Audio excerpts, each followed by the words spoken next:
সবার সামনে, লোকজনের সামনে কয়েকটা দর্শকদের ধরে ফাঁসি দেন, প্রচার দিয়ে মেরে ফেলেন, দেখবেন পুরো দেশ শান্তি হয়ে গেছে, সুন্দর হয়ে গেছে। এখন আপনারা বিচার করবেন 2 মাস পরে, 6 মাস পরে, 1 বছর পরে দর্শক পাইয়া যায় সারা টাকার বিনিময়। আমরা চাই আমাদের শিশুরা আমাদের কাছে নিরাপদ থাকুক, আমাদের সন্তান আমাদের কোলে থাকুক, কোন সন্তান যেন মা হারায় নাই।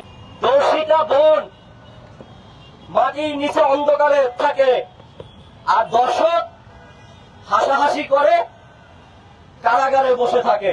এই হচ্ছে সোনার বাংলাদেশ। এই বাংলাদেশে আমরা জন্ম হয়েছিলাম এরকম একটা সুন্দর দৃশ্য দেখার জন্য। অপরাধীকে যখন গ্রেফতার করে সে হাসে।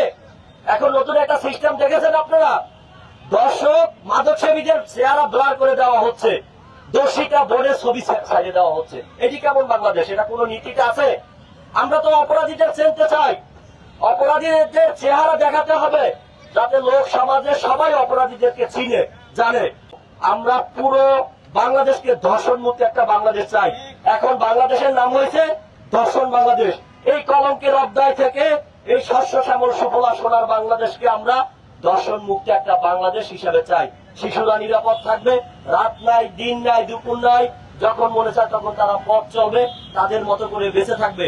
আমরা এগিয়ে যাব, আমাদের দেশ এগিয়ে যাব শিক্ষা, মেধায়, দক্ষতায়, দক্ষ মানব সম্পদ গড়ে তোলার পাশাপাশি বিজ্ঞান ও প্রযুক্তি শিক্ষা ব্যবস্থায় আমরা দুর্বার গতিতে এগিয়ে যাব। আর একটা আমাদের দাবি আছে, প্রতিটা বিশ্ববিদ্যালয়কে মাদক মুক্ত ঘোষণা করতে হবে। সরকারকে আমরা এই দাবিটা জানাচ্ছি। আর একটা আমাদের দাবি রয়েছে, নারী নির্যাতন বন্ধ করতে হবে। গৃহকর্মী যে নির্যাতন হচ্ছে বর্তমানে, এগুলো চরম আকারে পৌঁছেছে। ইতিহাসের পাতায় বাংলাদেশে এইভাবে খুন, ধর্ষণ এভাবে কখনোই হয় নাই। এটা যত দ্রুত সম্ভব তত এটা নিয়ন্ত্রণ করতে হবে। খুলনার আসিয়ার কি বিচার এখনো পেয়েছেন? সেই দর্শকের কোনো ফাঁসি হয়েছে? অর্থাৎ দর্শক দেশে জীবিত থাকে আর দোষীটা থাকে কবরে। এই রকমের বাংলাদেশ আমরা কখনো চাই নাই।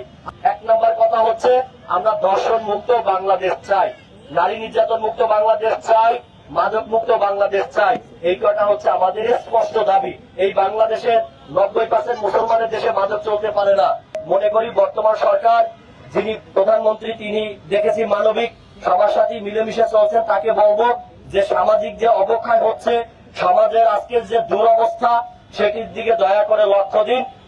সেখানে বাজেটের মাধ্যমে বরাদ্দ দেন, সেখানে দিয়ে প্রতিটা পাড়া মহল্লায় সংগঠন কমিটি গঠন করে ধর্ষণের বিরুদ্ধে, নারী নির্যাতনের বিরুদ্ধে, গৃহকর্মী নির্যাতনের বিরুদ্ধে, মাদকের বিরুদ্ধে যুদ্ধ ঘোষণা করেন। সেই যুদ্ধে আমরা সরকারকে সহযোগিতা করব, আইন শৃঙ্খলা বাহিনীকে সহযোগিতা করব। আইন শৃঙ্খলা বাহিনীর মেরুদণ্ড ভাঙা, সেই মেরুদণ্ডকে মজবুত করেন, শক্ত করে দেশের এই দুরবস্থা, দেশের এই ভয়াবহ পরিস্থিতি থেকে জাতিকে মুক্তি দেওয়ার অনুরোধ জানিয়ে আমার বক্তব্য এখানে শেষ করছি। সবাইকে ধন্যবাদ, ভালো থাকবেন।